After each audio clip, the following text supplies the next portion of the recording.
Welcome to Bible Mysterious World Ministries. 2 ಕೊರಿಂಥಿಯರಿಗೆ 5ನೇ ಅಧ್ಯಾಯ 1ರಿಂದ ವಾಕ್ಯಗಳು. Praise the lord.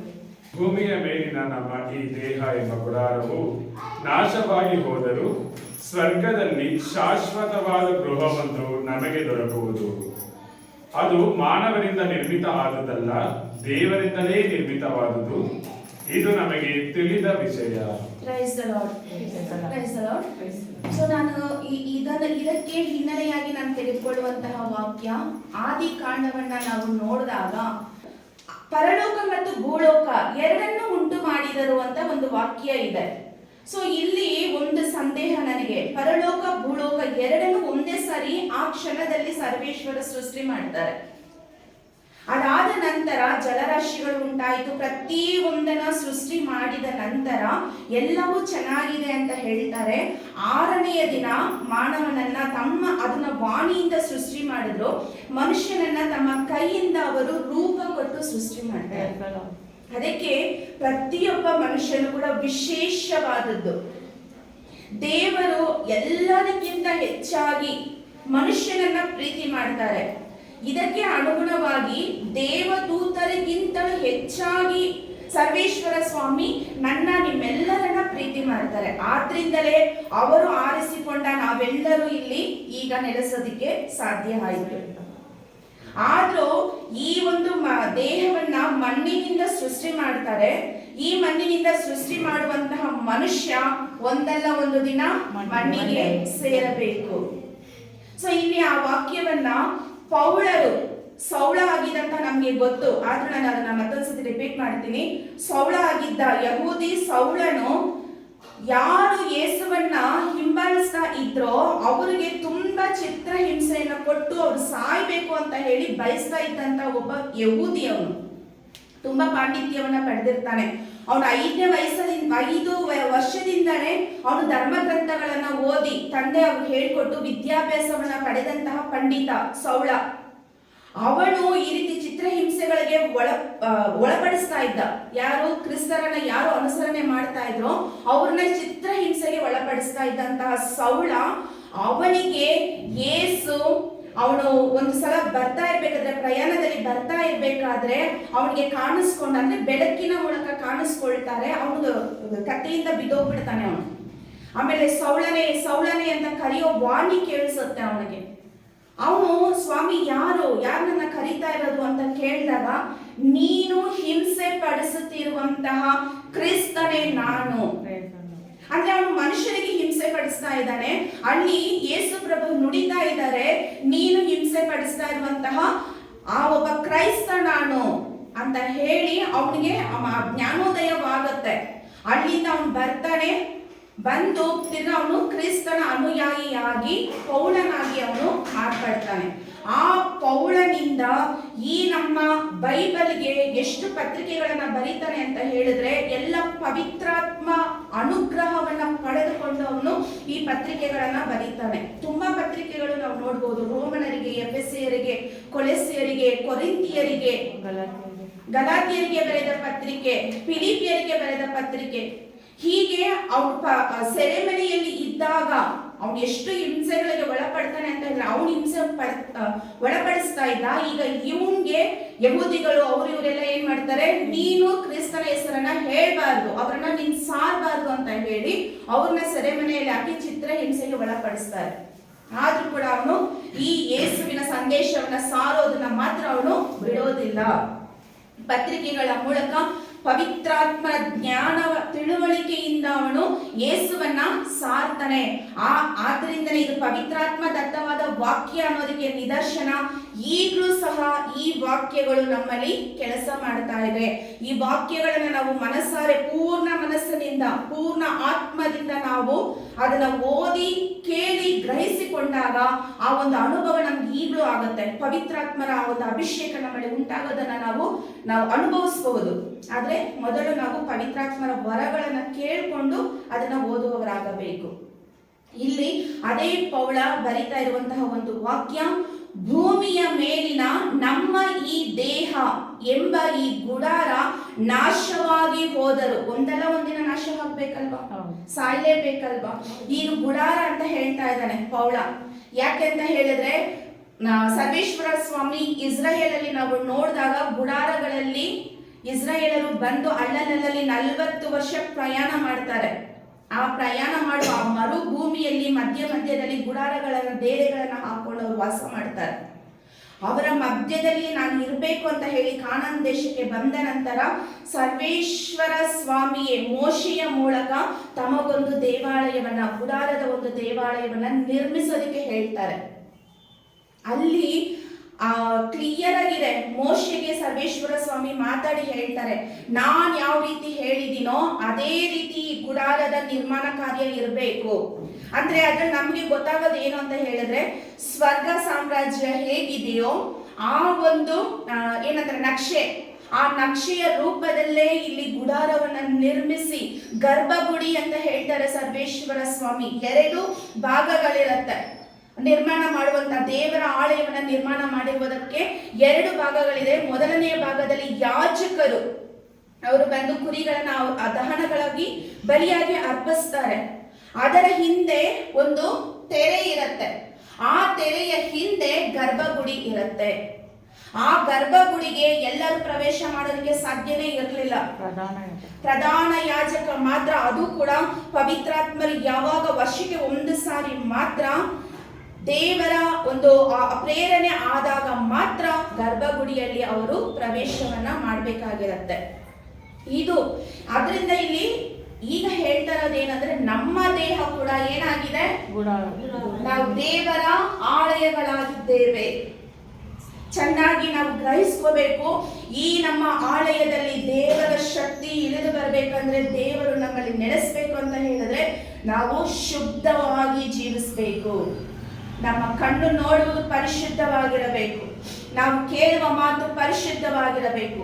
ಈ ನಾಲಿಗೆಗೆ ಜೀವ ಮರಣಗಳ ಶಕ್ತಿ ಇದೆ. ಆದ್ರಿಂದಲೇ ಯಾವಾಗ್ಲೂ ಪಾಸಿಟಿವ್ ಆಗಿ ಮಾತಾಡಿ ಅಂತ ಹೇಳೋದು ಇದೇ ಕಾರಣಕ್ಕೆ. ನೀನು ಜೀವವನ್ನೇ ಮಾತಾಡ್ಬೇಕು. ನೀನ್ ಚೆನ್ನಾಗಿರ್ತೀಯ, ನಿಂಗೇನು ಆಗೋದಿಲ್ಲ. ಒಂದು ಸಮಾಧಾನದ ಮಾತು ನುಡಿದ್ರೆ ಅಲ್ಲಿ ಅದು ಕಾರ್ಯ ಮಾಡುತ್ತೆ. ಅಯ್ಯೋ ನಿಂದೊಂದು ಜೀವನ, ಅಲ್ಲಿ ಆ ಮನುಷ್ಯನ ಮನಸ್ಸು ಏನಾಗುತ್ತೆ, ಸಾಯೋ ರೀತಿಗೆ ಬರುತ್ತೆ ಅಲ್ಲಿ. ಆದ್ರಿಂದ ಈ ನಮ್ಮ ದೇಹದಲ್ಲಿ ಪವಿತ್ರಾತ್ಮರು ವಾಸ ಮಾಡಬೇಕು ಅಂತ ಹೇಳಿದ್ರೆ ನಾವೆಷ್ಟು ಶುದ್ಧವಾಗಿರ್ಬೇಕು. ನಮ್ಮ ಆಲೋಚನೆಗಳು, ಒಂದೊಂದು ಆಲೋಚನೆಗಳು ಕೂಡ ಪರಿಶುದ್ಧವಾಗಿ ಇರಬೇಕು, ಖಂಡಿತವಾಗಿಯೂ ಇರಬೇಕು. ಯಾಕಂದ್ರೆ ಇಲ್ಲಿ ನಮ್ಮ ದೇಹ ನಾಶವಾಗಿ ಹೋಗುತ್ತೆ, ಆದ್ರೆ ಇಲ್ಲಿಗೆ ನಮ್ಮ ಜೀವನ ಅಂತ್ಯ ಅಲ್ಲ. ಈ ಜೀವನ ಮುಗಿದ ನಂತರ ನಮಗೆ ಪರಲೋಕದಲ್ಲಿ ಶಾಶ್ವತವಾದ ನಿವಾಸ ಇದೆ. ಆ ಶಾಶ್ವತವಾದ ನಿವಾಸವು ನಮ್ಮದಾಗಬೇಕು, ನನ್ನದಾಗಬೇಕು ಅಂತ ಹೇಳಿದ್ರೆ ಇಲ್ಲಿ ಕೊಟ್ಟಿರುವ ಈ ಗುಡಾರ, ಈ ದೇಹವೆಂಬ ಗುಡಾರದಲ್ಲಿ ನಾನು ಶುದ್ಧನಾಗಿ ನಾನು ಜೀವಿಸಲೇಬೇಕು. ಆತ್ಮಕ್ಕೆ ಸಾವಿಲ್ಲ. ಅದು ಪಾಪ ಮಾಡಿದಾಗ ನರಕದಲ್ಲೋ, ಪುಣ್ಯ ಮಾಡಿದಾಗ ಅಥವಾ ಒಳ್ಳೆಯದು ಪವಿತ್ರಾತ್ಮರ ಅಭಿಷೇಕವನ್ನ ಪಡೆದುಕೊಂಡಾಗ ಸ್ವರ್ಗದಲ್ಲೋ ನಿತ್ಯಕ್ಕೂ ಜೀವಿಸುವಂತದ್ದು ನಿಮ್ಮೆಲ್ಲರ ಆತ್ಮಗಳು. ಪ್ರಕಟಣಾ ಗ್ರಂಥದಲ್ಲಿ ನಮಗೆ ಇದೆ, ಅಂತಿಮ ದಿನಗಳ ಬಗ್ಗೆ ಮಾತನಾಡುತ್ತೆ ವಾಕ್ಯಗಳು, ತುಂಬಾ ಅದ್ಭುತವಾಗಿ ಇದೆ. ಆದ್ರೆ ನಾವು ಅಂತಿಮ ದಿನಗಳವರೆಗೂ ಬದುಕಿರ್ತೀವೋ ಇಲ್ವೋ ಗೊತ್ತಿಲ್ಲ. ಅದು ಎಲ್ಲರಿಗೂ ಮರಣ ಅಂತ ಇದೆ ಅಲ್ವಾ? ಆ ಮರಣನೇ ನಮ್ಮ ಅಂತಿಮ ದಿನವಾಗಿರುತ್ತೆ ಅಲ್ವಾ? ಪ್ರತಿಯೊಬ್ಬರಿಗೂ ಮರಣ ಅನ್ನೋದು ಅಂತಿಮ ದಿನಗಳಲ್ವಾ? ಆ ದಿನಗಳಲ್ಲಿ ನಾವು ಯಾವ ರೀತಿ ನಮ್ಮ ಜೀವನವನ್ನ ನಾವು ರೂಪಿಸ್ಕೋಬೇಕು. Price the lord. ಇಲ್ಲಿ ಪೌಳ ಹೇಳ್ತಾ ಇದ್ದಾರೆ ಅದನ್ನೇ, ನಾವು ಇಲ್ಲಿ ಈ ಭೂಮಿಯ ಮೇಲಿನ ಈ ನಮ್ಮ ದೇಹವೆಂಬ ಗುಡಾರ ನಾಶವಾಗಿ ಹೋಗುತ್ತೆ, ಸ್ವರ್ಗದಲ್ಲಿ ಶಾಶ್ವತವಾದ ಗೃಹವೊಂದು ನಮಗೆ ದೊರಕುವುದು. ಗೃಹ ಅಂದ್ರೆ ಮನೆ, ನಿವಾಸ. ಆಗ್ಲೇ ಒಂದು ವಾಕ್ಯ ಬಂತು, ನಾವು ಪಾಪ ಮಾಡಿದಾಗ ಪವಿತ್ರಾತ್ಮರು ನಮ್ಮಲ್ಲಿ, ಎಲ್ಲರಿಗೂ ಇದೆ, ಆತ್ಮ ಸಾಕ್ಷಿ ಇದೆ, ಆತ್ಮ ಇದೆ. ಇಲ್ಲಿ ನಾವು ಪವಿತ್ರಾತ್ಮರನ್ನ ಹೆಚ್ಚಾಗಿ ಚೇತನಗೊಳಿಸ್ಕೊಂಡ್ರೆ ಪವಿತ್ರಾತ್ಮರು ಅಧಿಕವಾಗಿ ನಮ್ಮಲ್ಲಿ ನೆಲೆಸ್ತಾರೆ. ಪಾಪದ ಜೀವನದಲ್ಲೇ ನಾವು ಅಂದ್ರೆ ಪಾಪ ಮಾಡೋದು ಯಾವ ರೀತಿ ಅಂತ ಹೇಳಿದ್ರೆ ಸೈತಾನನ ಪ್ರೇರಣೆಗೆ ಒಳಪಟ್ಟು ನಾವು ಪಾಪಕ್ಕೆ ಅಧೀನರಾಗ್ಬಿಡ್ತೀವಿ. ಸೈತಾನ ನಮ್ಮನ್ನ ಏನು ಮಾಡೋದಕ್ಕೆ ಸಾಧ್ಯನೇ ಇಲ್ಲ. ಇದಕ್ಕೆ ಸಾಕ್ಷಿಯಾಗಿ ಆದಿಕಾಂಡದಲ್ಲಿ ಆದಾಮ್ ಹವ್ವ ಇದ್ರು. ಅವರನ್ನ ಸೈತಾನ್ ಬಂದು ಏನೋ ಮಾಡಬಹುದಾಗಿತ್ತು, ಅವನಿಂದ ಏನು ಮಾಡೋದಕ್ಕೆ ಸಾಧ್ಯ ಇಲ್ಲ. ಅವನು ಸರ್ಪದ ರೂಪದಲ್ಲಿ ಬಂದ ಪ್ರಚೋದನೆ ಕೊಟ್ಟ. ಏ ಹವ್ವ, ನೀನು ಹಣ್ಣನ್ನ ನೋಡ್ದೆಲ್ಲ, ಏನು ಆಗಲ್ಲ, ನೀನು ತಿನ್ನು. ಪ್ರಚೋದನೆ ಮಾಡೋದಕ್ಕೆ ಮಾತ್ರನೇ ಸಾಧ್ಯ ಸೈತಾನನಿಗೆ. ಅವನಿಂದ ನಮಗೆ ಯಾವುದೇ ರೀತಿಯಾದ ತೊಂದರೆ ಇಲ್ಲ. ನಾವೇನ್ ಮಾಡ್ತೀವಿ, ಆ ಆಕರ್ಷಣೆಗೆ ಒಳಪಟ್ಟು ಪಾಪ ಮಾಡಿದಾಗ ಪಾಪಕ್ಕೆ ಗುಲಾಮರಾಗ್ಬಿಡ್ತೀವಿ. ಪೌಳ ಒಂದು ಕಡೆ ನುಡಿತಾರೆ, ನಾನು ಏನ್ ಮಾಡ್ಬೇಕು ಅಂತ ಅನ್ಕೊಂಡಿದ್ದೀನೋ ಅದನ್ನ ಮಾಡಕ್ಕೆ ಸಾಧ್ಯನೇ ಆಗ್ತಾ ಇಲ್ಲ. ನಾನು ಏನ್ ಮಾಡಬಾರ್ದು ಅನ್ಕೊಂಡಿದ್ದೀನೋ ಅದನ್ನೇ ಮಾಡ್ತಾ ಇದ್ದೀನಲ್ಲ. ಇದಕ್ಕೆ ಕಾರಣ ನಮ್ಮಲ್ಲಿ ಅಡಕವಾಗಿರುವ ಪಾಪ, ಆಕರ್ಷಣೆ. ಹೌದು, ತುಂಬಾ ಅದು ಈಗ ಈ ಅಂತಿಮ ದಿನಗಳಲ್ಲಂತೂ ಸಿಂಹದ ಗರ್ಜಿಸುವ ರೀತಿಯಲ್ಲಿ ಸೈತಾನ ನಮ್ಮೆಲ್ಲರಿಗೂ ಶೋಧನೆ ಮಾಡ್ತಾ ಇದ್ದಾನೆ. ತುಂಬಾ ಪ್ರಬಲವಾಗಿದೆ ಅವನ ಶೋಧನೆ. ಒಳಪಟ್ಬಿಡ್ತೀವಿ, ಬಿದ್ದೋಗೋದು ಸಹಜ. ತಕ್ಷಣ ನಾವು ಎಚ್ಚೆತ್ಕೊಳ್ಬೇಕು. ಹೌದು, ನಾನು ತಪ್ಪು ಮಾಡ್ತಾ ಇದ್ದೀನಿ, ಬೇಡ ಏಸಪ್ಪ, ನನಗೆ ನಿನ್ನ ಶಾಶ್ವತವಾದ ಗೃಹ ನನಗೆ ಬೇಕು, ಅದಕ್ಕೋಸ್ಕರ ನಾನು ಜೀವಿಸ್ಬೇಕು. ಸತ್ತರು ಮರಣಿಸಿದರು ಯೇಸು ಸ್ವಾಮಿಗೋಸ್ಕರ ಅಂತ ನಾವು ಯಾವಾಗ ದೃಢ ವಿಶ್ವಾಸದಲ್ಲಿ ನಾವು ನಿಲ್ತೀವೋ ಖಂಡಿತವಾಗಿ ಪವಿತ್ರಾತ್ಮರು ನಮಗೆ ಸಹಾಯಕರಾಗಿ ಇರ್ತಾರೆ. ಈ ದೇಹದಲ್ಲಿ ನಾವು ಪಾಪಕ್ಕೆ ಪ್ರೇರಣೆ ಪ್ರಚೋದನೆಗೆ ಒಳಪಡಬಾರದು. ಸೊ ಇಲ್ಲಿ ಆ ಒಂದು ಶಾಶ್ವತವಾದ ಗೃಹ ನಮಗೆ ಖಂಡಿತವಾಗಿಯೂ ದೊರಕುತ್ತೆ ನಾವು ಪರಿಶುದ್ಧರಾಗಿ ಜೀವಿಸಿದಾಗ. ಇದು ಮಾನವರಿಂದ ನಿರ್ಮಿತ ಆದುದಲ್ಲ. ಈ ಒಂದು ಶಾಶ್ವತವಾದ ಗುಡ ಯಾರಿಂದ ನಿರ್ಮಿತವಾಗಿದೆ? ದೇವರಿಂದ, ಮನುಷ್ಯರಿಂದ ಅಲ್ಲ. ಇದೆಲ್ಲ ನಾವೆಲ್ಲ ಮನುಷ್ಯರು ಕಟ್ಕೊಳ್ಳೋದು. ನಮಗೆ ಅಂದ ಚಂದವಾಗಿ ನಾವು ಕಟ್ಕೊಳ್ತೀವಿ, ನಮಗೆ ಬೇಕಾಗಿರುವ ಅನುಕೂಲಗಳನ್ನ ನಾವು ಮಾಡ್ಕೊಳ್ತೀವಿ, ಅನುಕೂಲವಾಗಿ ಇರ್ತೀವಿ. ಆದ್ರೆ ಇದು ಕೂಡ ಈ ಭೂಮಿಯನ್ನ ಕೊನೆಗಾಲದಲ್ಲಿ ಏಸು ಅಲ್ಲಾಡ್ಸಿ ಅಲ್ಲಾಡ್ಸಿ ಅಲ್ಲಾಡ್ಸಿ ಬಿಡ್ತಾರಂತೆ. ಒಂದು ಪ್ರಬೋಧಕರಿಂದ ನಾನು ಕೇಳಿಸ್ಕೊಂಡು, ಹೌದು ನಿಜ. ಈ ಭೂಕಂಪಗಳು ಅದೆಲ್ಲ ಈಗ ಒಂದೊಂದು ಚಿಕ್ಕ ಚಿಕ್ಕ ಉದಾಹರಣೆಗಳು. ಎಷ್ಟು ಜನ ಹಾಗಾಗಿ ಸಾಯ್ತಾ ಇದ್ದಾರೆ, ಎಷ್ಟು ಜನ ಮೃತ ಹೊಂದುತ್ತಾ ಇದ್ದಾರೆ. ಅವ್ರಿಗೆ ದೇವರ ನಾನು ಯೋಚನೆ ಮಾಡೋದು, ಈ ತರ ಅನಾಹುತಗಳೆಲ್ಲ ಆಗುವಾಗ ಅಯ್ಯೋ ಅವ್ರಿಗೆ ದೇವ್ರ ವಾಕ್ಯನೇ ಸಿಕ್ಲಿಲ್ವಲ್ಲ. ಅಟ್ಲೀಸ್ಟ್ ದೇವ್ರ ವಾಕ್ಯವನ್ನ ಅವ್ರು ಕೇಳಿಸ್ಕೊಂಡಿದ್ರೆ ಅವ್ರಿಗೆ ಸ್ವರ್ಗ ಸಿಗ್ತಾ ಇತ್ತಲ್ಲ. ಈಗ ನನಗೆ ಬರೋ ಆಲೋಚನೆ ಅದೇ. ಮೊನ್ನೆ ವಿಮಾನ ಅಪಘಾತದಲ್ಲಿ ಮೃತ ಹೊಂದ್ಬಿಟ್ರು, ತಕ್ಷಣ ಸತ್ತೋಗ್ತಾ ಇದ್ದಾರೆ ಜನ. ಹಾಗಾಗಿ ಇರುವೆಗಳ ರೀತಿಯಲ್ಲಿ ಪ್ರಕಟಣೆ ಗ್ರಂಥದಲ್ಲಿ ಇದೆ, ಇರುವೆಗಳ ರೀತಿಯಲ್ಲಿ ಸಾಯ್ತಾ ಇದ್ದಾರೆ. ಅವ್ರಿಗೆ ಯಾರು ಪ್ರಬೋಧನೆ ಯಾರು ಮಾಡ್ತಾ ಇದ್ದಾರೆ? ಅವ್ರ ವಾಕ್ಯವನ್ನ ಕೇಳಿಸ್ಕೊಳ್ಳೋದು ಎಲ್ಲಿಂದ ಕೇಳಿಸ್ಕೊಳ್ತಾ ಇದ್ದಾರೆ? ಆದ್ರಿಂದ ನಮಗೆ ತುಸುವೇ ಇದೆ, ಈ ಕಾಲಘಟ್ಟಗಳು ಸ್ವಲ್ಪನೇ ಇದೆ. ದೇವರನ್ನ ಅರಿತುಕೊಂಡು ಬೇರೆಯವ್ರಿಗೂ ಕೂಡ ಯೇಸುವನ್ನ ನಾವು ಸಾರಲೇಬೇಕು. ಅವ್ರು ಪರಿವರ್ತನೆ ಹೊಂದಲೇಬೇಕು. ನಮ್ಮ ಕುಟುಂಬಗಳಲ್ಲಿ ಮೊದಲು, ನಮ್ಮ ಮಕ್ಕಳು, ನಮಗೆ ಕೊಟ್ಟಿರುವ ಜೀವನ ಸಂಗಾತಿಯರು, ಅವರು ಬದಲಾಯಿಸಕ್ಕೆ ಪ್ರಯತ್ನ ಮಾಡೋಣ. ಯೇಸು ಮಾತಾಡ್ತಾರೆ, ಯೇಸು ಕಾರ್ಯ ಮಾಡ್ತಾರೆ, ಪವಿತ್ರಾತ್ಮರ ಮೂಲಕ ಮಾತಾಡ್ತಾರೆ. ಆಗ್ಲೇ ಹೇಳಿದ್ರು, ಎಲ್ಲ ಕಾಲವು ಪಿತನ ಸನ್ನಿಧಾನದಲ್ಲಿ ಇದೆ. ಎಲ್ಲರಿಗೂ ಒಬ್ಬೊಬ್ರಿಗೂ ಒಂದೊಂದು ಕಾಲ ಅಂತ ಇದೆ ಅಂತ. ಆ ಟೈಮ್ ಬೇಗ ಬರ್ಲಿ ಅಂತ ಹೇಳಿ ನಾವು ಆ ಪಿತನಲ್ಲಿ ನಾವು ಪ್ರಾರ್ಥಿಸುವ ಹಂಗಿನಲ್ಲಿ ಇದ್ದೇವೆ. ಅವರು ಕೇಳಿಸ್ಕೊತಾ ಇಲ್ವಾ? ಪ್ರಾರ್ಥನೆ ಮಾಡೋಣ. ಖಂಡಿತವಾಗಿ ನಾವು ಸ್ಟ್ರಾಂಗ್ ಆಗಿ ನಾವು ಪ್ರಾರ್ಥನೆ ಯಾವತ್ತಿಗೂ ವ್ಯರ್ಥ ಆಗೋದಿಲ್ಲ. ಅದು ನಿಧಾನಕ್ಕಾದ್ರೂ ಬೇಗ ಆದ್ರೂ ಅಷ್ಟೇ. ನಾವು ಮಾಡುವ ಪ್ರಾರ್ಥನೆ ಎಷ್ಟು ಗಟ್ಟಿಯಾಗಿರುತ್ತೋ ಅಷ್ಟು ಬೇಗ ದೇವರು ಅದಕ್ಕೆ ಪ್ರತಿಫಲವನ್ನ ಕೊಟ್ಟೇ ಕೊಡ್ತಾರೆ. ಇದೇ ನಮ್ಮ ವಿಶ್ವಾಸ. Praise the lord. ಇಲ್ಲಿ ಇದು ಮನುಷ್ಯರಿಂದ, ಅದು ಸ್ವರ್ಗದಲ್ಲಿ ಇರುವಂತಹ ನಿವಾಸ ಮನುಷ್ಯರಿಂದ ನಿರ್ಮಿತವಾಗಿರುವುದು ಅಲ್ಲ, ಅದು ದೇವರಿಂದಲೇ ನಿರ್ಮಿತವಾಗಿದೆ. ಇದಕ್ಕೆ ಒಂದು ಉದಾಹರಣೆಯನ್ನ ಸಾಕ್ಷಿ ಯೇಸು ಶಿಷ್ಯರಿಗೆ ಹೇಳ್ತಾರೆ, ನಾನು ಹೋಗ್ತಾ ಇದ್ದೀನಿ, ಆದ್ರೆ ನಾನು ಹೋಗೋದು ನಿಮ್ಮ ಹಿತಕ್ಕಾಗಿನೇ. ಯಾಕಂದ್ರೆ ನೀವು ಒಬ್ಬೊಬ್ಬರಿಗೂ ಒಂದೊಂದು ನಿವಾಸವನ್ನ ನಾನಲ್ಲಿ ನಿರ್ಮಿಸೋದಕ್ಕೆ ಹೋಗ್ತಾ ಇದ್ದೀನಿ. ನಾನು ಹೋದ್ರೇನೆ ಪೋಷಕ ನಿಮ್ಮಲ್ಲಿ ಬರೋದಕ್ಕೆ ಸಾಧ್ಯ. ನಾನು ಹೋದ್ರೇನೆ ನಿಮ್ಮ ಜೊತೆ ಇರೋದಕ್ಕೆ ಸಾಧ್ಯ. ನಾನು ಹೋದ್ರೇನೆ ನಿಮ್ಮ ಜೊತೆ ಆ ಪೋಷಕನೇ ಪವಿತ್ರ ಆತ್ಮ. ಈಗ ಪ್ರತಿಯೊಬ್ಬ ಪ್ರಬೋಧಕರು ಅಷ್ಟೇ ಇಲ್ಲಿ ನಿಂತ್ಕೊಂಡು ಮಾತಾಡೋದು ಯಾರೋ ಸಂದೀಪ್ ಅಲ್ಲ, ಇನಾಸಿ ಬ್ರದರ್ ಅಲ್ಲ, ಮತ್ತೊಬ್ರು ಅಲ್ಲ. ಇಲ್ಲಿ ಬಂದು ನಿಂತ್ಕೊಂಡಾಗ ಖಂಡಿತವಾಗಿ ಅವರಲ್ಲಿ ಪವಿತ್ರಾತ್ಮರ ಅಭಿಷೇಕ ಇಳಿದು ಬಂದೇ ಬರುತ್ತೆ.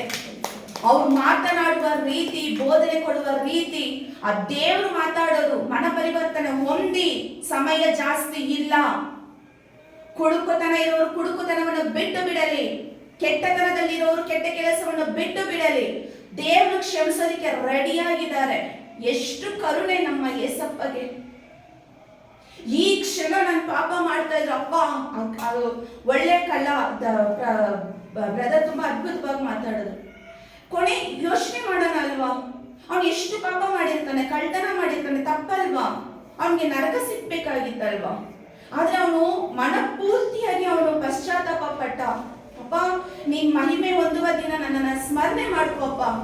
ಮನಸ್ಸಾರೆ ಪೂರ್ಣ ಮನಸ್ಸು, ಆ ಪೂರ್ಣ ಮನಸ್ಸಿನಿಂದ ಈ ಕ್ಷಣ ಬೇಡಿದಾಗ ದೇವರು ಅದೇ ಕ್ಷಣ ಕ್ಷಮಿಸಿ ನಮಗೆ ಪವಿತ್ರಾತ್ಮರ ಅಭಿಷೇಕವನ್ನು ಕೊಡೋದಿಕ್ಕೆ ರೆಡಿ ಇದ್ದಾರೆ. ನಾವು ಪಡ್ಕೋತಾ ಇಲ್ಲ. ಯಾಕೆ? ನಮ್ಮಲ್ಲಿರುವ ಪಾಪವನ್ನ ಬಿಡೋದಕ್ಕೆ ನಮ್ಗೆ ಇಷ್ಟ ಇಲ್ಲ. ಯಾಕೆ? ಇಲ್ಲೇ ನಾಶ ಹೊಂದ್ಬೇಕಂತ ನಾವು ಡಿಸೈಡ್ ಮಾಡ್ಕೊಂಡ್ಬಿಟ್ಟಿದ್ದೀವಿ ಅನ್ಸುತ್ತೆ. ಎಲ್ಲ ಬೇಕು ನಮ್ಗೆ. ಇಲ್ಲಿ ಪಾಪದ ಸುಖ ಬೇಕು, ಪ್ರತಿಯೊಂದು ಬೇಕು. ಸತ್ ಮೇಲೆ ಸ್ವರ್ಗನು ಬೇಕು ಅಂದ್ರೆ ಸಿಕ್ಕತ್ತಾ? ಇಲ್ಲ. ಯೋಚನೆ ಮಾಡ್ಬೇಕಲ್ವಾ ನಾವು? ಇಲ್ಲಿ ಕಷ್ಟಪಟ್ಟಲ್ವಾ? ಕೈ ಕೆಸರಾದ್ರೆ ಬಾಯಿ ಮೊಸರು ಅಂತ ಏನಕ್ಕೆ ಬಂದಿದೆ ವಾಕ್ಯಗಳು? ಆಮೇಲೆ ಇನ್ನೊಂದು ನನಗೆ ಗೋಚರವಾಗೋದು ಏನು ಅಂತ ಹೇಳಿದ್ರೆ, ಈ ಭೂಲೋಕದಲ್ಲಿ ನಡೀತಾ ಇರುವ ಒಂದೊಂದು ವಿಷಯಗಳು ಕೂಡ ಪರಲೋಕದಲ್ಲಿ ಅದರ ಒಂದು ಚಿಕ್ಕ ಅಣು ಮಾತ್ರ ನಾವು ಅದನ್ನೆಲ್ಲ ಜೀವಿಸ್ತಾ ಇದ್ದೀವಿ ಅಂತ ನನ್ಗೆ ಅದು ನಾನು ಸಂದೀಪ್ ಜೊತೆ ನಾನು ಡಿಸ್ಕಸ್ ಮಾಡಿದ್ದೀನಿ. ನಾನು ಅದನ್ನು ಅಲ್ಲಿ ಏನೋ ಇದೆಯಲ್ಲ, ಅಲ್ಲಿ ಇರುವಂತಹ ಅದ್ಭುತಗಳನ್ನೇ ನಾವಿಲ್ಲಿ ಚಿಕ್ಕ ಮಟ್ಟದಲ್ಲಿ ಅನುಭವಿಸ್ತಾ ನಡೀತಾ ಇದ್ದೀವಿ, ಪಾಪ ಒಂದನ್ನು ಬಿಟ್ಟು. ಸ್ತೋತ್ರ. ಎಲ್ಲವೂ ಕರುಣೆ ಬರುತ್ತೆ, ಯೇಸುವಿನ ಗುಣ. ನಾವು ಈ ಮನೆಗಳನ್ನ ಕಟ್ಕೊಂಡಿದ್ದೀವಿ, ಸ್ವರ್ಗದಲ್ಲಿ ನಮ್ಗೆ ನಿವಾಸ ಇದೆ, ಅಲ್ಲಿರೋದೇ ಇಲ್ಲಿ ನಡೀತಾ ಇದೆ. ನಾವು ಆ ದೇವದತ್ತವಾದ ವಿಷಯಗಳನ್ನ, ಆಧ್ಯಾತ್ಮಿಕ ವಿಷಯಗಳ ಕಡೆ ಗಮನ ಜಾಸ್ತಿಯಾಗಿ ನಾವು ಕೊಟ್ಟಾಗ ನಾವು ಅದರಲ್ಲಿ ಅಭಿವೃದ್ಧಿ ಹೊಂದುತ್ತೀವಿ.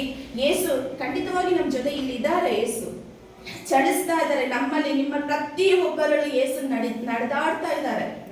ಯಾಕಂದ್ರೆ ನನ್ನ ನಾಮದಲ್ಲಿ 2 ಅಥವಾ 3 ಮಂದಿ, ಬರೀ 3 ಮಂದಿ ಇದ್ರು, ಇಬ್ಬರೇ ಇದ್ರು ಕೂಡ ನನ್ನ ನಾಮದಲ್ಲಿ ಪ್ರಾರ್ಥಿಸುವ ಎಡೆಯಲ್ಲೆಲ್ಲ ನಾನು ಇಳಿದು ಬರ್ತೀನಿ ಅಂತ ಯೇಸು ವಾಗ್ದಾನ ಮಾಡಿದಾರೆ. ಆ ವಾಗ್ದಾನ ನೆರವೇರ್ತಾ ಇದೆ ನಮ್ಮಲ್ಲಿ. ನಾವು ಅನ್ಕೊಂಡಿದ್ದು ಅವ್ರು ಬರ್ತಾರೆ, ಇವ್ರು ಬರ್ತಾರೆ, ಅವ್ರು ಎಷ್ಟೋ ನಾವು ಎಕ್ಸ್ಪೆಕ್ಟೇಷನ್ ಮಾಡ್ಕೊಂಡ್ ಬಂದ್ವಿ. ಪರವಾಗಿಲ್ಲ, ನಮ್ಗಿರೋರ್ಗೆ ನಮ್ಗೆ ದೇವರ ಅಭಿಷೇಕ ಸಿಗ್ತಾ ಇದೆಯಲ್ಲ, ಅನುಭವ ಆಗುತ್ತೆ. ನಾವು ಕೇಳ್ಕೊಳ್ಳೋಣ. ಎಲ್ಲದಕ್ಕಿಂತ ಮುಖ್ಯವಾದದ್ದು ಸ್ವರ್ಗ ಸಾಮ್ರಾಜ್ಯದ ಅನುಭವ.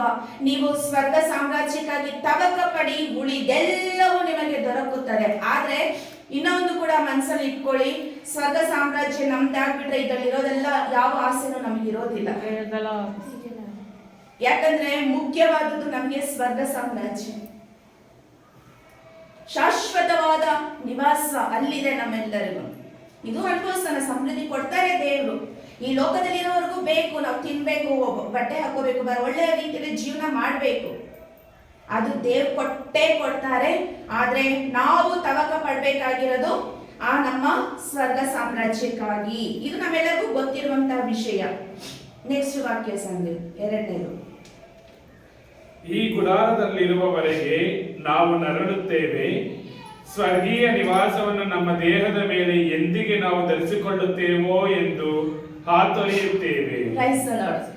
ಅದನ್ನೇ ನಾವು ಹೇಳ್ತಾ ಇರೋದು.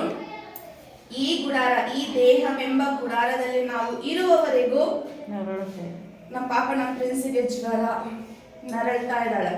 ಅಕ್ಕ ಹೇಳಿದ್ರು ತುಂಬಾ ಸುಸ್ತಮ್ಮ, ಮಾತ್ರೆ ಕೊಡು ಬಂದೆ, ಜ್ವರ. ಮಂಜು ಹೇಳಿದ್ರು ತುಂಬಾ ಸುಸ್ತು, ಆಗ್ಲಿಲ್ಲ, ಬರಕ್ಕೆ ಆಗ್ತಾ ಇಲ್ವಂತೆ, ಎದ್ಬಿಟ್ಟೆ ನಾನು, ಏನಾದ್ರೂ ಆಗ್ಲಿ ಬಂದ್ಬಿಡೋಣ ಅಂತ ಹೇಳಿ. ಹೌದು, ಪ್ರತಿಯೊಬ್ಬರಿಗೂ ಏನಾದ್ರೂ ಒಂದು ನರಳುವಿಕೆ ಇದೆ. ಬರೀ ಆರೋಗ್ಯಕ್ಕೆ ಸಂಬಂಧಪಟ್ಟಿದ್ದು ಮಾತ್ರ ನಾನು ಹೇಳ್ತಾ ಇಲ್ಲ. ನನ್ನ ಮಗ ಸರಿ ಇಲ್ಲ, ಅವ್ನು ಬದಲಾದ್ರೆ ಚೆನ್ನಾಗಿರುತ್ತೆ, ನೋವಿದೆ, ಚಿಂತೆಗಳು ನಾವು ಒಳಪಡ್ತೀವಿ. ನಾವು ನಮ್ಮಪ್ಪ ಮಾತಾಡಿಸ್ತಾ ಇಲ್ಲ, ಮಾತಾಡಿಸ್ಲಿ, ನೋವು, ನರಳುವಿಕೆ. ನನ್ನ ಮಗ ಚೆನ್ನಾಗಿ ಓದ್ಬೇಕು, ನನ್ನ ಮಕ್ಕಳು ಚೆನ್ನಾಗಿರ್ಬೇಕು, ಅವ್ರು ಏನೋ ಒಂದು ತಪ್ಪು ಮಾಡಿದ್ರೆ ಅದೇನು ಎಲ್ಲವೂ ನರಳುವಿಕೆನೆ. ಅನಾರೋಗ್ಯದಿಂದ ಹಿಡಿದು ದುಃಖ ದುರಿತಗಳಿಂದ ಹಿಡಿದು ಹಿಂಸೆ ಬಾಧೆಗಳು. ಕೆಲವೊಂದು ಸಾರಿ ಅನೇಕ ಪಾಪ ನಾವು ಸೆರೆಮನೆಗಳಿಗೆ ಭೇಟಿ ನೀಡಬೇಕು. ಅದೆಲ್ಲ ಒಳ್ಳೆಯ ಕಾರ್ಯಗಳು ಅಂತ ಇದೆ ಬೈಬಲಲ್ಲಿ. ಸಂದೀಪ್ ಒಂದ್ಸತಿ ಅದ್ಭುತವಾಗಿ ಅದ್ರ ಬಗ್ಗೆ ಮಾತನಾಡಿದ್ದು. ಅಂದ್ರೆ ಸೆರೆಮನೆಯಲ್ಲಿ ಎಲ್ಲರೂ ಅಪರಾಧಿಗಳಿಲ್ಲ. ಅಲ್ಲಿ ಅನೇಕರು ತಪ್ಪು ಮಾಡ್ತೀರನೆ ಜೈಲುವಾಸ ಅನುಭವಿಸುತ್ತಾ ಇರುವ ಅನೇಕರು ಇದ್ದಾರೆ. ಅದರಿಂದ ನಾವು ಅವ್ರನ್ನ ಭೇಟಿ ಮಾಡಿ ಅವ್ರಿಗೆ ಏನು ಸಮಾಧಾನದ ಮಾತುಗಳನ್ನ ಮಾತನಾಡ್ಬೇಕಂತೆ. ಅದೆಲ್ಲ ಸತ್ಕ್ರಿಯೆಗಳು. ಅದಕ್ಕೆ ಸಂದೀಪ್ ಇದು ಮಾತುಗಳು ಅವನು ಅದ್ಭುತವಾಗಿ ಮಾತನಾಡಿದ್ದ. ಏನು ಅಂತ ಹೇಳಿದ್ರೆ, ಅಂತಿಮ ದಿನದಲ್ಲಿ ಯೇಸು ಬರ್ತಾರಲ್ಲ, ದಂಡನ ತೀರ್ಪಿನ ದಿನ ಇದು ಹೇಳ್ತಾ ಇರೋದು. ಆಗ ಒಳ್ಳೆ ಕೆಲಸ ಮಾಡಿರೋರೆಲ್ಲರೂ ಯೇಸುವಿನ ಬಲಗಡೆಯಲ್ಲಿ ಆ ದೇವದೂತರುಗಳು ಬಂದು ಗುಡ್ಡೆ ಹಾಕ್ತಾರೆ. ಕೆಟ್ಟ ಕಾರ್ಯಗಳನ್ನ ಮಾಡಿದವರೆಲ್ಲರನ್ನ ಎಡಗಡೆಯಲ್ಲಿ ಇಟ್ಟಿರ್ತಾರೆ.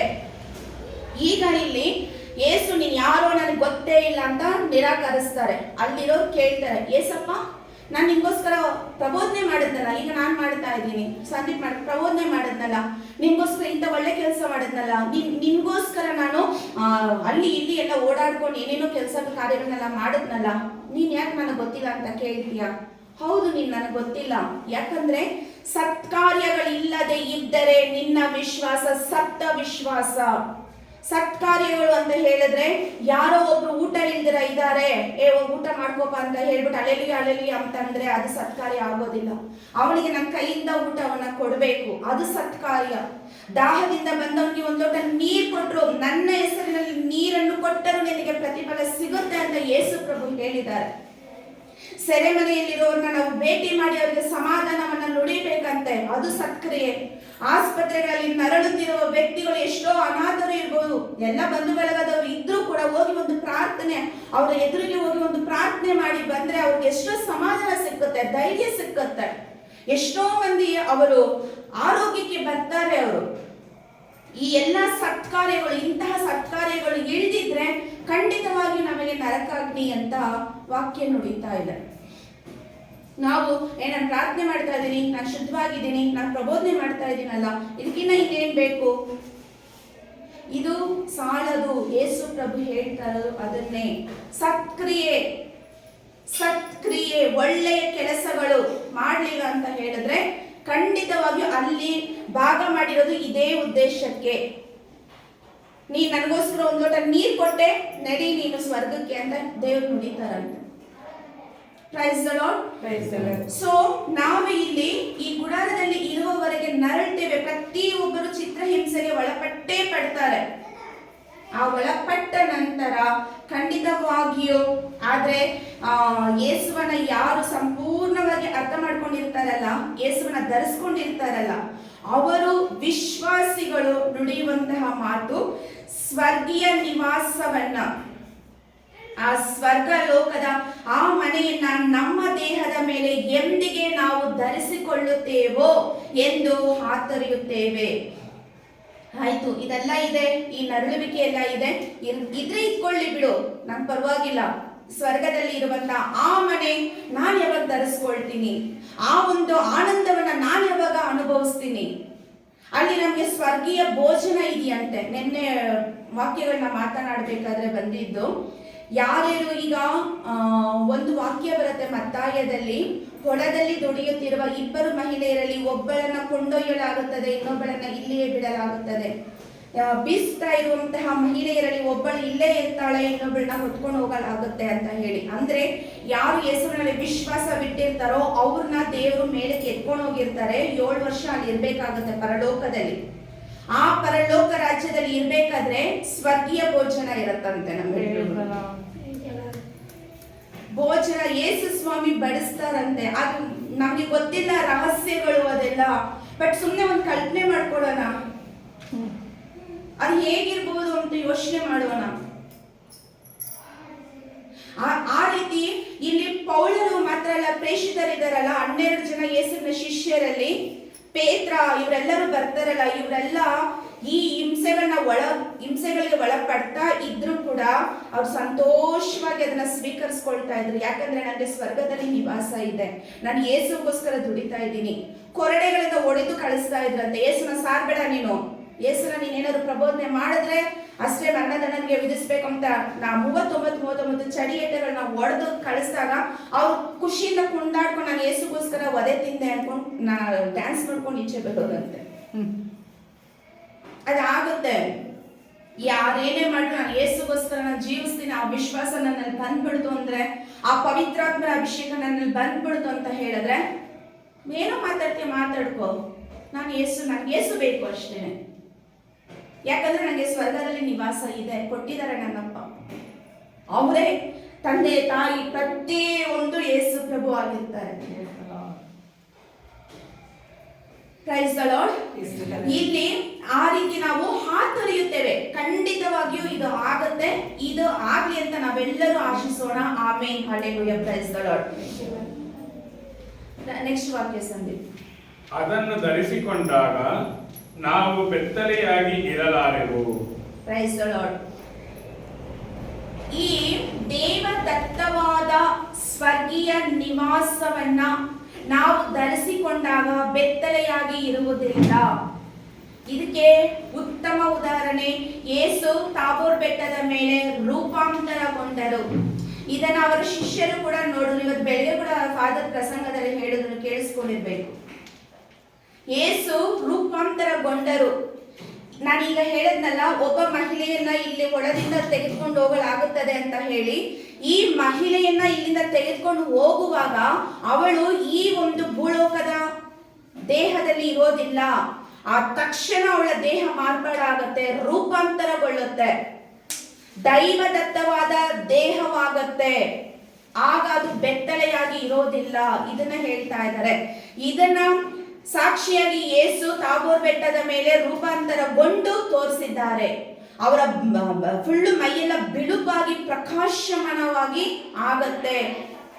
ಯಾರೆಲ್ಲ ಈ ಸ್ವರ್ಗದ ನಿವಾಸವನ್ನ ಧರಿಸ್ಕೊಳ್ತಾರೋ ಅವರಿಗೆ ಈ ಒಂದು ರೂಪಾಂತರವಾದ ದೇಹಗಳು ಸಿಕ್ಕೇ ಸಿಕ್ಕತ್ತೆ. ಆ ಒಂದು ದೇವದತ್ತವಾದ ಅಂಶದಲ್ಲಿ ನಾವು ಬದಲಾಗ್ತೀವಿ. ಬೋರ್ ಆಗ್ತಾ ಇದೆಯಾ? ಸ್ತೋತ್ರ, ವಂದನೆ, ಆರಾಧನೆ, ಆರಾಧನೆ, ಆರಾಧನೆ. ಅದನ್ನ ಧರಿಸ್ಕೊಂಡಾಗ ಏನಾಗುತ್ತೆ? ನಾವು ಬದಲಾವಣೆ ಆಗ್ತೀವಿ. ದೇವರ ವಿಷಯದ ದೇವದತ್ತವಾದ ದೇಹಗಳಾಗಿ ನಮ್ಮ ದೇಹಗಳು ರೂಪಾಂತರ ಹೊಂದುತ್ತೆ. Price the lord. ವಾಕ್ಯ. ನಾವು ಈ ದೇಹವೆಂಬ ಗುಡಾರದಲ್ಲಿ ಇರುವ ತನಕ ನರಳುತ್ತೇವೆ, ಭಾರದಿಂದ ಬಳಲುತ್ತೇವೆ. ಈ ದೇಹವು ಕಳಚಿ ಹೋಗಬೇಕೆಂಬುದು ನಮ್ಮ ಬಯಕೆ ಅಲ್ಲ. ನಶ್ವರವಾದದ್ದು ನುಂಗಿ ಹೋಗಿ ಅಮರವಾದದ್ದು ಉಳಿಯಬೇಕೆಂದೇ ಈ ಗುಡಾರದ ಮೇಲೆ ಆ ನಿವಾಸವನ್ನು ಧರಿಸಿಕೊಳ್ಳಲು ಅಪೇಕ್ಷಿಸುತ್ತೇವೆ. Praise the lord.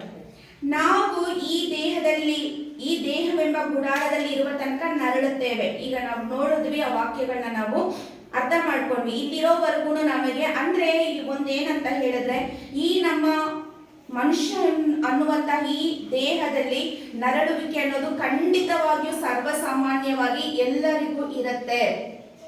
ಆದ್ರೆ ಈ ನರಳುವಿಕೆಯನ್ನ ಆನಂದಕರವಾಗಿ ಮಾರ್ಪಡಿಸ್ತೇನೆ ಅಂತ ಹೇಳಿ ಒಂದು ವಾಕ್ಯ ಇದೆ. ನಿಮ್ಮ ಹಿಂಸೆ ಬಾಧೆಗಳು ಆನಂದಕರವಾಗಿ ಮಾರ್ಪಾಡಾಗುತ್ತೆ. ಇಲ್ಲಿರೋವರೆಗೂ ನಾವು ನರಳ್ತೇವೆ, ಭಾರದಿಂದ ಬಳಲ್ತೇವೆ. ಎಷ್ಟೋ ಸತಿ ನಮಗೆ ಕುಗ್ಗೋದಂಗೆ ಅನುಭವ ಆಗುತ್ತೆ. ಎಷ್ಟು ಪ್ರಾರ್ಥನೆ ಮಾಡೋದು, ಎಷ್ಟು ನಾವು ಬೇಡ್ಕೊಳ್ಳೋದು, ಇದರಿಂದ ನಮ್ಗೆ ಆ ಒಂದು ದೇವರ ಒಂದು ಅನುಗ್ರಹ ಸಿಗ್ತಾನೆ ಇಲ್ವಲ್ಲ. ಎಷ್ಟೋ ಸತಿ ಅನ್ಸಿದೆ ಅಲ್ವಾ ಮಂಜು? ಅನ್ಕೊಳ್ತೀವಿ ನಾವು, ನಮ್ಮ ಪ್ರಾರ್ಥನೆಗೆ ಉತ್ತರ ಸಿಗ್ತಾ ಇಲ್ವಲ್ಲ. ಆ ಭಾರ, ಆ ಹಿಂಸೆಗೆ ನಾವು ಒಳಪಡ್ತಾ ಇರ್ತೀವಿ. ಆದ್ರೆ ಈ ದೇಹವು ಕಳಚಿ ಹೋಗಬೇಕೆಂಬುದು ನಮ್ಮ ಬಯಕೆ ಅಲ್ಲ. ಈ ವಾಕ್ಯ ಹೇಳಿದ್ರಲ್ಲ, ನಾವು ಯಾವಾಗ ಸ್ವರ್ಗದ ಆ ದೇಹವನ್ನ ನಾವು ನಿವಾಸವನ್ನ ನಾವು ಧರಿಸ್ಕೊಳ್ತೀವೋ ಅಂತ ಹೇಳಿದ್ರಲ್ಲ, ಹಂಗಂತ ಹೇಳಿ ಈ ಕ್ಷಣನೇ ನನಗೆ ಸಾವು ಬಂದ್ಬಿಡ್ಬೇಕು ಅಂತ ಅಲ್ಲ ಅರ್ಥ. ಪೌಲರು ಇಲ್ಲಿ ಖಂಡಿತವಾಗಿ ಕಡಾಖಂಡಿತವಾಗಿ ಕರೆಕ್ಟಾಗಿ ಮಾತಾಡಿ ಹೇಳ್ತಾ ಇದ್ದಾರೆ. ಈಗಲೇ ನನ್ನ ಈ ದೇಹ ಕಳಚಿ ಹೋಗ್ಬೇಕು ಅಂದ್ರೆ ನನಗೆ ಮರಣ ಬಂದಿರಬೇಕು ಅಂತ ಅಂದ್ಬಿಟ್ಟು ಕೂಡ ಅಲ್ಲ. ಆದ್ರೆ ನಶ್ವರವಾದದ್ದು ನುಂಗಿ ಹೋಗಿ ಅಮರವಾದದ್ದು ಉಳಿಯಬೇಕೆಂಬುದೇ. ಅರ್ಥ ಮಾಡ್ಕೊಳ್ಳೋಣ ವಾಕ್ಯವನ್ನ.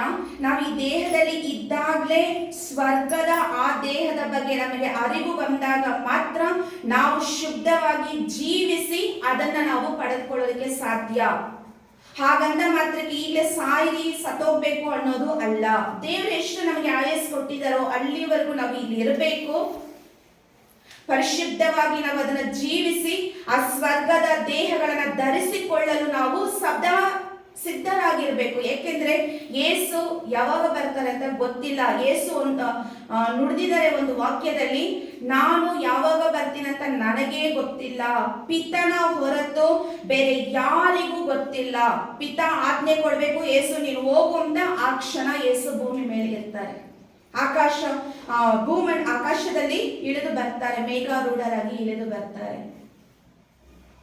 ಸದಾ ಸಿದ್ಧರಾಗಿರ್ಬೇಕು. ಕಳ್ಳನ ಬಂದಾಗ ಈ ಕ್ಷಣ ಬಂದ್ಬಿಟ್ರೆ ಏನ್ ಮಾಡೋಣ? ನಾವಿನ್ನ ಪಾಪ ತಿದ್ಕೊಂಡಿಲ್ಲ, ನಾವಿನ್ನೂ ಏನಕ್ಕೂ ರೆಡಿ ಇಲ್ಲ. ಇದೇ ಕ್ಷಣ ಯೇಸು ಇಳಿದು ಬಂದ್ಬಿಟ್ರು ನಾವ್ ಎಲ್ಲೋಳೋಗಿ ತಪ್ಪಿಸ್ಕೊಳಕ್ಕಾಗತ್ತೆ? ಯೋಚನೆ ಮಾಡೋಣ. ಒಂಥರ ಭಯ ಆಗುತ್ತಲ್ವಾ ನಮ್ಗೆ? ಅಯ್ಯೋ ನಾನು ಇನ್ನ ಇಷ್ಟೊಂದು ತಿದ್ಕೋಬೇಕು, ನಾನು ಯಾರಿಗೋ ಕ್ಷಮೆ ಕೊಡ್ಬೇಕು, ನಾನು ಯಾರಿಗೋ ಕ್ಷಮಿಸು ಅಂತ ಕೇಳ್ಕೋಬೇಕು. ನನ್ನ ಪಾಪಕ್ಕೆ ಪಾಪ ನಿವೇದನೆ ಮಾಡಿಲ್ಲ,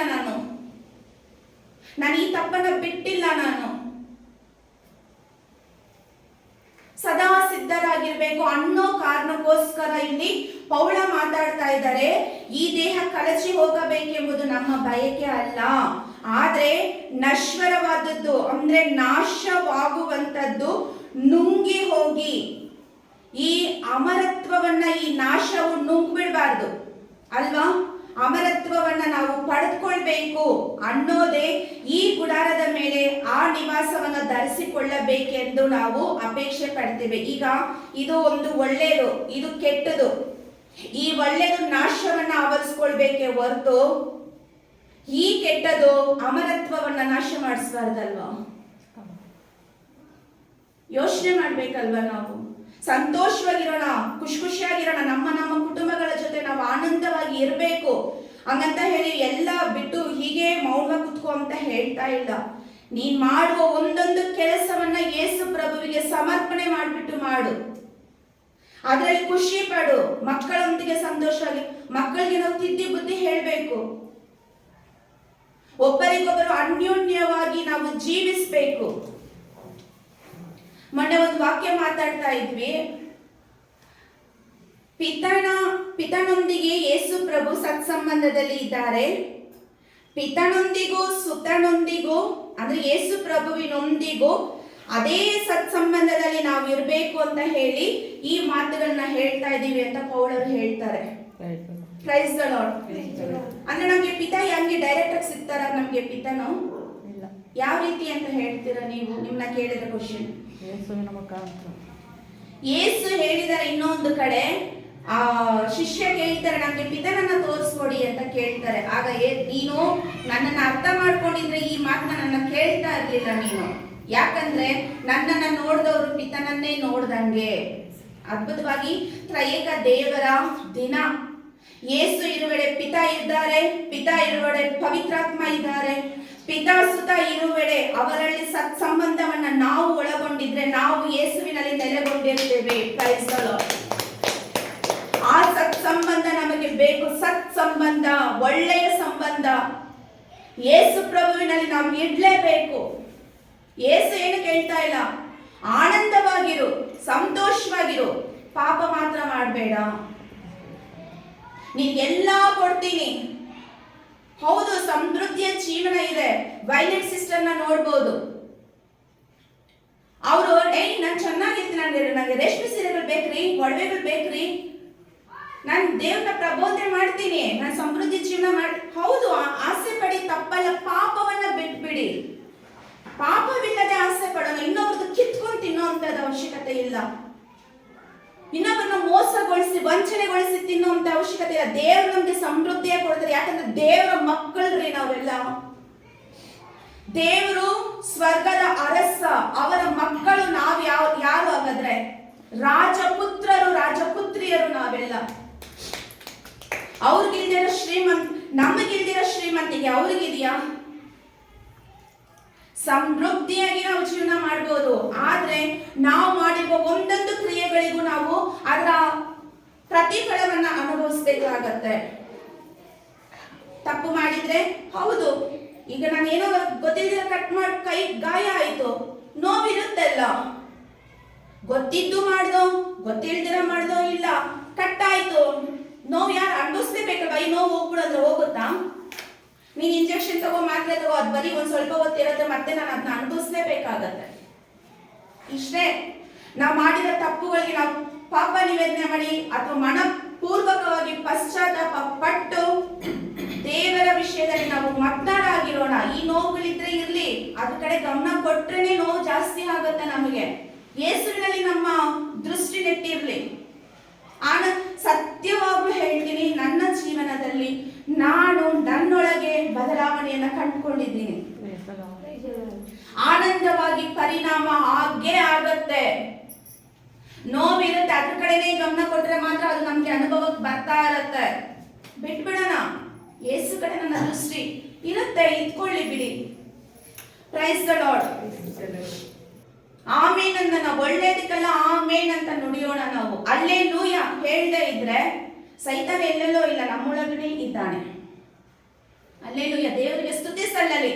ಯಾಕಂದ್ರೆ ಸರ್ವೇಶ್ವರ ಸ್ವಾಮಿ ಸ್ವರ್ಗದಲ್ಲಿ ಅನೇಕ ಕೋಟ್ಯಾನು ಕೋಟಿ ದೇವದೂತರ ಗಣಗಳ ಮಧ್ಯದಲ್ಲಿ ಅವರ ಬಾಯಿಂದ ಸ್ತುತಿಗಳನ್ನ ಕೇಳಿಸಿಕೊಂಡು ಸೇನಾಧೀಶ್ವರರಾಗಿ ಅಗ್ನಿಮಯವಾಗಿ ನೆಲೆಸಿರುವಂತಹ ಸ್ವರ್ಗದ ಒಡೆಯರು ನಮ್ಮ ತಂದೆ. ಕ್ಷಣ ಕ್ಷಣ ಕ್ಷಣ ಕ್ಷಣವೂ ಕೂಡ ದೇವದೂತರು ಹಲ್ಲೆಲೂಯಾ ಆಮೇನ್ ಸ್ತುತಿ ಗೀತೆ ಹಾಡ್ತಾ ಇದ್ದಾರೆ. ನಾವು ಇಲ್ಲಿ ಕಿಚ್ಕೊಳ್ಳೋದು ಯಾಕೆ? ಮೆತ್ತಿಗೆ ಹೇಳ ಅದು ನಮ್ಮ ವೈಯಕ್ತಿಕ ಪ್ರಾರ್ಥನೆ. ಅದು ಕೂಡ ಯೇಸು ಹೇಳಿದ್ದಾರೆ, ನೀನ್ ಬಾಗಿಲನ್ನ ಮುಚ್ಕೊಂಡು ಪ್ರಾರ್ಥನೆ ಮಾಡು ಹೇಳಿದ್ದಾರೆ ಯೇಸು, ವೈಯಕ್ತಿಕ ಪ್ರಾರ್ಥನೆ.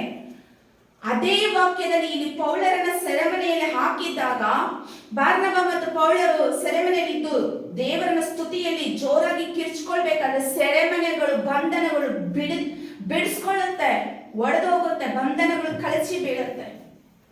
ಸ್ತುತಿಗಿರುವಂತಹ ಶಕ್ತಿ ಯಾವುದದು? ಗೋಡೆ ಸಂದೀಪ ಹಳೆ ಒಡಂಬಡಿಕೆಯಲ್ಲಿ ಜೆರಿಕೋ ಪಟ್ಟಣ 6 ದಿನ ಯೇಸು ಸರ್ವೇಶ್ವರ ಅವರಿಗೆ ಆಜ್ಞೆ ಕೊಡ್ತಾರೆ, ಏನು ಮಾಡ್ಬೇಡ, ಆ 6 ದಿನ ನೀವು ಆ ಕೋಟೆಯನ್ನ ನನ್ನ ಮಂಜುಷವನ್ನ ಹೊತ್ಕೊಂಡು ಸೈಲೆಂಟ್ ಆಗಿ ಸುತ್ತು ಹೊಡೀರಿ. ಸೈಲೆಂಟ್ ಅಲ್ಲ, 6 ದಿನ ಅವರು ಸುಮ್ನೆ ಓಡಾಡ್ತಾ ಇರ್ತಾರೆ. 7ನೇ ದಿನ ಜೋರಾಗಿ ಕಿರ್ಚಿ ಸ್ತುತಿಯನ್ನ ಮಾಡ್ತಾರೆ. ಜೆರಿಕೋ ಪಟ್ಟಣ ಗೋಡೆ ಅದು 10 ಕುದುರೆ ರಥಗಳು ಚಲಿಸಬಹುದಂತೆ, ಅಷ್ಟು ದಪ್ಪ ಇರುತ್ತಂತೆ ಆ ಗೋಡೆ. ಅದು ಪುಡಿ ಪುಡಿಯಾಗಿ ಬಿದ್ದೋಗ್ಬಿಡುತ್ತೆ ಅವರ ಸ್ತುತಿ ಮಾಡಿದಾಗ, ಸರ್ವೇಶ್ವರನ ಅವರು ಕೊಂಡಾಡಿದಾಗ. ಇದು ಶಕ್ತಿ, ಪವಿತ್ರಾತ್ಮರ ಶಕ್ತಿ ಪ್ರತಿಯೊಬ್ಬರಲ್ಲೂ ಕಾರ್ಯ ಮಾಡುತ್ತೆ. ನನ್ನಲ್ಲಿ, ನಿನ್ನಲ್ಲಿ, ನಿನ್ನಲ್ಲಿ, ನಿನ್ನಲ್ಲಿ ಪ್ರತಿಯೊಬ್ಬರಲ್ಲೂ ಕಾರ್ಯ ಮಾಡುತ್ತೆ. ಅಭಿಷೇಕ ಬೇಕೇ ಬೇಕು. ಕೇಳೋಣ ನಾವು, ಬೇಕೇ ಬೇಕು. ನನ್ನ ಕುಟುಂಬಕ್ಕೆ ಬೇಕು, ನನ್ನ ಮಕ್ಕಳ ಮೇಲೆ ಬೇಕು, ನಮಗೆ ಕೊಟ್ಟಿರುವ ಜೀವನ ಸಂಗಾತಿಯರಿಗೆ ಬೇಕು. ನಿನ್ನ ಅಭಿಷೇಕ ಬೇಕು. ಅವ್ರ ಆತ್ಮ ನಷ್ಟ ಆಗ್ಬಾರ್ದು, ಅವ್ರ ಸ್ವರ್ಗವನ್ನ ಕಳ್ಕೋಬಾರ್ದಲ್ವಾ? ಏನಿಗೆ ಕೊಟ್ಟಿದ್ದಾರೆ ಕುಟುಂಬ ಅಂತ ಹೇಳಿ? ನಾನ್ ಮಾತ್ರ, ನೀನೊಬ್ಳು ಮೊದಲು ಬದಲಾವಣೆ ಒಂದು, ನೀನೊಬ್ಳು ಪರಿವರ್ತನೆ ಒಂದು, ನೀನು ನಿನ್ನ ಕುಟುಂಬಸ್ಥರೆಲ್ಲರೂ ಪರಲೋಕ ರಾಜ್ಯಕ್ಕೆ ಬಾಧ್ಯರಾಗ್ತೀರಾ. ಏನಕ್ಕೆ? ದೇವ್ರ ವಾಗ್ದಾನ ಕೊಟ್ಟಿದ್ದಾರೆ, ನೆರವೇರುತ್ತೆ. Price the lord. ಅರ್ಥ ಮಾಡ್ಕೊಳ್ಳೋಣ. ತುಂಬಾ ಇಲ್ಲ, ದಿನ ನಮಗೆ ಜಾಸ್ತಿ ಇಲ್ಲ. ಇರುವಂತ ನಮ್ಮನ್ನೆಲ್ಲ ಇಲ್ಲಿ ಸೇರಿಸಿದಾರೆ ಅಂದ್ರೆ ದೇವರ ಯೋಜನೆನೇ. ಒಂದೊಂದು ಚಿಕ್ಕ ಚಿಕ್ಕ ಪಾಯಿಂಟ್ ಕೂಡ ದೇವರ ಯೋಜನೆ ಇದ್ರೆ ಏನು ನಡೆಯೋದಕ್ಕೆ ಸಾಧ್ಯನೇ ಇಲ್ಲ, ಯಾವುದು ನಡೆಯೋದಿಲ್ಲ. ಯಾಕಂದ್ರೆ ನಾವಾಗಲೇ ವಾಕ್ಯ ಸಂದೀಪ್ ಮಾತಾಡಿದ್ದು, ಈ ಸೃಷ್ಟಿ ನಾನಾಗ್ಲೇ ಹೇಳಿದೆ, ಆದಿಯಲ್ಲಿ ದೇವರ ಆತ್ಮ ಸಾಗರದ ಮೇಲೆ ಚಲಿಸ್ತಾ ಇತ್ತು. ಅದಾದ ನಂತರ ದೇವರು ಸೃಷ್ಟಿ ಕಾರ್ಯವನ್ನ ಸ್ಟಾರ್ಟ್ ಮಾಡ್ತಾರೆ. ಆದ್ರೆ ವಾಕ್ಯ ಇದೆ, ಈ ಸೃಷ್ಟಿ ಕಾರ್ಯ ಶುರುವಾಗೋದಕ್ಕೂ ಮುಂಚೆಯೇ ನಾನು ನೀನು ನಾವೆಲ್ಲರೂ ಸ್ವರ್ಗದಲ್ಲಿ ಇದ್ದೇವೆ. ದೇವರ ಯೋಜನೆ ನಮಗೆ ಬರಬೇಕು, ನಮ್ಮ ಆ ದೇವರ ಕಾರ್ಯಗಳನ್ನ ಮಾಡಬೇಕು ಅನ್ನೋದು ಪ್ರತಿಯೊಂದು ನನ್ನ ಯೋಜನೆ ಅಲ್ಲ, ನಿನ್ನ ಯೋಜನೆ ಅಲ್ಲ, ದೇವರ ಯೋಜನೆ ಆಗಿದೆ. ಆ ಯೋಚನೆ ನಮ್ಗೆ ಅರ್ಥ ಆಗುತ್ತೋ ಇಲ್ವೋ ಗೊತ್ತಿಲ್ಲ, ಆದ್ರೆ ಆದ್ರೆ ಈ ವಾಕ್ಯಗಳು ಬಂದಾಗ ನನಗೆ ಅಂತ ಸ್ವೀಕಾರ ಮಾಡ್ಲಿಲ್ಲ ಅಂತ ಹೇಳಿದ್ರೆ ತುಂಬಾ ದೊಡ್ಡ ತಪ್ಪು ಮಾಡ್ತೀವಿ ನಾವು. ಎಲ್ಲ ವಾಕ್ಯಗಳು ನನಗೆ ನನಗೆ ನನಗೆ ಸ್ವೀಕಾರ ಮಾಡಿ ಬದಲಾವಣೆ ಹೊಂದೋಣ. ನಷ್ಟ ಆಗ್ಬೇಕಾ ನಮ್ಮ ದೇಹಗಳು? ಬೇಡ ಅಲ್ವಾ? ನಾವು ಬದಲಾವಣೆ ಹೊಂದಿ ನಮ್ಮ ಕುಟುಂಬಸ್ಥರನ್ನ ಬದಲಾಯಿಸೋಣ. ಬದಲಾಗ್ತಾ ಇಲ್ವಾ? ಇನ್ನೂ ವಾಕ್ಯ ಕಿವಿಗೆ ಹೋಗ್ತಾ ಇಲ್ವಾ? ಅದು ಸೈತಾನ್ ಮಾಡೋ ಕೆಲಸ. ಅದಕ್ಕೆ ಹೇಳಿದ್ದು, ನಮ್ಮ ಹೋರಾಟ ಮನುಷ್ಯರ ವಿರುದ್ಧ ಅಲ್ಲ, ಅಂಧಕಾರಮಯವಾದ ಶಕ್ತಿಗಳ ವಿರುದ್ಧ, ಸೈತಾನನ ಕುತಂತ್ರಗಳ ವಿರುದ್ಧ, ಪಿಶಾಚಿ ಗಣಗಳ ವಿರುದ್ಧ. ಮನುಷ್ಯ ಪಾಪಕ್ಕೆ ಗುಲಾಮನಾಗ್ಬಿಟ್ಟಿರ್ತಾನೆ ಅಷ್ಟೇನೆ. ಅವನ ಪಾಪದಿಂದ ಬಿಡುಗಡೆ ಮಾಡಪ್ಪ ಅಂತ ಪ್ರಾರ್ಥನೆ ಮಾಡೋಣ. ನಾವು ದೇವರಲ್ಲಿ ಬಿಡುಗಡೆ ಹೊಂದೋದಕ್ಕೋಸ್ಕರ ನಾವು ಪ್ರಾರ್ಥನೆ ಮಾಡೋಣ. ಸೊ ಇನ್ನೊಂದು ವಾಕ್ಯ, 5ನೇ ವಾಕ್ಯ. ಈ ಸುಸ್ಥಿತಿಗಾಗಿಯೇ ದೇವರು ನಮ್ಮನ್ನು ಸಿದ್ಧಗೊಳಿಸಿದ್ದಾರೆ. ಇದಕ್ಕೆಲ್ಲ ಖಾತರಿಯಾಗಿ ಪವಿತ್ರಾತ್ಮರನ್ನೇ ನಮಗೆ ದಯಪಾಲಿಸಿದ್ದಾರೆ. ಇನ್ನೊಂದು ಸೆಂಟೆನ್ಸ್ ಹೇಳ್ಬಿಟ್ಟು ನಾನು ಓಕೆ. ನಮಗೆ ಗೊತ್ತು, ಸೃಷ್ಟಿ ಕಾರ್ಯ ಆಗೋದಕ್ಕೆ ಮುಂಚೆನೆ ನಾವೆಲ್ಲರೂ ಸ್ವರ್ಗದಲ್ಲಿ ಇದ್ದೇವೆ ಅಂತ ಹೇಳಿ ಗೊತ್ತಾಯ್ತು ನಮ್ಗೆ. ಈಗ ನಮ್ಗೆ ಅರಿವಿಗೆ ಬಂತು. ಇದೇ ಯೋಜನೆನೇ ಯೇಸು ಸ್ವಾಮಿ ಭೂಲೋಕಕ್ಕೆ ಬರ್ಬೇಕು ಅಂತ ಹೇಳಿ ಆಗ್ಲೇ ಅಲ್ಲಿ ಪ್ಲಾನ್ ಆಗೋಗಿದೆ. ದೇವರಿಗೆ ಗೊತ್ತು ಇಲ್ಲೆಲ್ಲ ಏನೇನ್ ಆಗ್ತಾ ಇದೆ, ಏನ್ ನಡಿಬೇಕು, ಎಲ್ಲವೂ ಒಂದು ಪ್ಲಾನ್ ಮೂಲಕ ಅಲ್ಲಿ ಸ್ವರ್ಗದಲ್ಲಿ ಬರೆಯಲ್ಪಟ್ಟಿದೆ.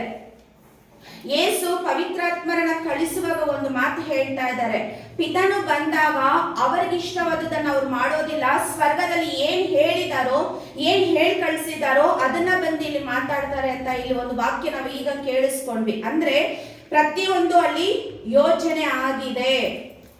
ನಾವೆಲ್ಲರೂ ಇಲ್ಲಿ ಬರ್ಬೇಕು ಅಂತಂದ್ರೆ ದೇವರ ಯೋಜನೆ. ಯೇಸು ಸ್ವಾಮಿ ಭೂಲೋಕಕ್ಕೆ ಮನುಷ್ಯ ರೂಪದಲ್ಲಿ ಬರ್ಬೇಕು. ನಾವು ಇದು ಯೆಶಾಯನ ಗ್ರಂಥದಲ್ಲಿ ನಾವು ತುಂಬಾ ಜಾಸ್ತಿ ನೋಡ್ತೀವಿ ಯೇಸುವಿನ ಬಗ್ಗೆ. ಬರ್ತಾರೆ, ಜ್ಯೋತಿ ಒಂದು ಬೆಳಗುತ್ತದೆ, ಈ ಲೋಕಕ್ಕೆ ಬರುತ್ತೆ ಅಂತ ಹೇಳಿ ವಾಕ್ಯಗಳನ್ನ ನಾವು ನೋಡ್ತೀವಿ. ಅವನು ಯೇಸು ಸ್ವಾಮಿ ಬರೋದಕ್ಕೂ ಎಷ್ಟೋ ವರ್ಷಗಳ ಕಾಲ ಇದ್ದಂತಹ ಪ್ರವಾದಿ. ಅವ್ರಿಗೆ ಹೆಂಗ್ ಗೊತ್ತಾಯ್ತು ಯೇಸು ಸ್ವಾಮಿ ಬರ್ತಾರೆ ಅಂತ ಹೇಳಿ? ಮೊದಲೇ ಪ್ಲಾನ್.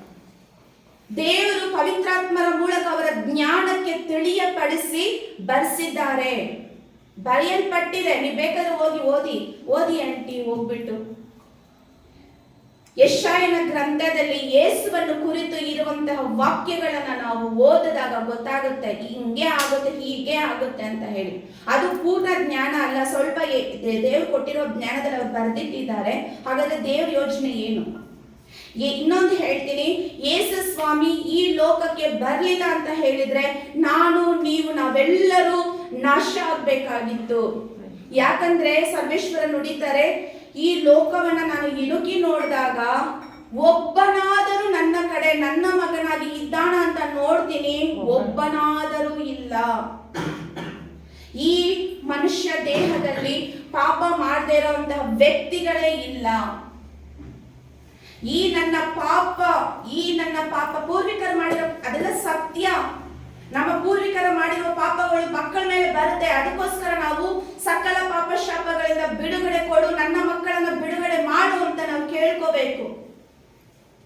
ಈ ಶಾಪ ಪಾಪಗಳಿಂದ ಪ್ರತಿಯೊಬ್ಬರನ್ನ ಬಿಡಿಸೋದಕ್ಕೋಸ್ಕರ ಯೇಸು ಇಲ್ಲಿ ಬರಲೇಬೇಕಾಗಿತ್ತು. ಅವರು ಪಾಡು ಮರಣವನ್ನ ಹೊಂದಲೇಬೇಕಾಗಿತ್ತು. ಎಷ್ಟು ಕಠಿಣವಾದ ಯಾತನೆಯನ್ನು ಅನುಭವಿಸಿದ್ರು. ಯಾಕೆ? ದೇವ್ರ ಮಗ ಅವ್ರಿಗೆ ಅದ್ಭುತ ಮಾಡೋ ಶಕ್ತಿ ಇತ್ತಲ್ಲ. ಅದಕ್ಕೆ ಮುಂಚೆ ಪವಾಡಗಳನ್ನ ಮಾಡಿದ್ರಲ್ಲ, ಕುರುಡನಿಗೆ ಕಣ್ ಕೊಟ್ರು, ಕಿವಿಡರಿಗೆ ಕಿವಿ ಕೇಳಿಸೋ ತರ ಮಾಡಿದ್ರು, ಶುದ್ಧಗೊಳಿಸಿದ್ರು, ಪ್ರತಿಯೊಂದು ಮಾಡಿದ್ರಲ್ಲ. ತಾವ್ಯಾಕೆ ಇದಾಗಿಲ್ಲ? ಅವರು ಶಿಲ್ಪೆಯಿಂದ ಹಿಡಿದ್ಬ ಅಂತ ಅಂಗಿಸಿದ್ರಲ್ಲ, ಅದೆಲ್ಲ ನಡೆಸ್ಬೋದಾಗಿತ್ತಲ್ಲ ಯೇಸು ಪ್ರಭು. ಯಾಕೆ ಮಾಡಿಲ್ಲ? ಅವ್ರು ಉದ್ದೇಶ ಪೂರ್ವಕವಾಗಿ ಮಾಡಿಲ್ಲ. ಯಾಕಂದ್ರೆ ನಿನ್ನ ಪಾಪಗಳಿಗೋಸ್ಕರ ಅವ್ರು ಸಾಯಲೇಬೇಕಾಗಿತ್ತು. ಸತ್ತಿನ ಅಂದಿದ್ರೆ ನಮಗೆ ವಿಮೋಚನೆ ಸಿಗ್ತಾ ಇರಲಿಲ್ಲ. ಅವರ ರಕ್ತವೇ ನನ್ನ ಪಾಪಕ್ಕೆ ಅವರು ಕೊಟ್ಟಂತಹ ಅಮೂಲ್ಯವಾದ ಬೆಲೆ, ಅವರ ರಕ್ತ. ಸೊ ಈ ರೀತಿ ನಾವು ನೆನೆಸ್ಕೊಳ್ಳೋಣ.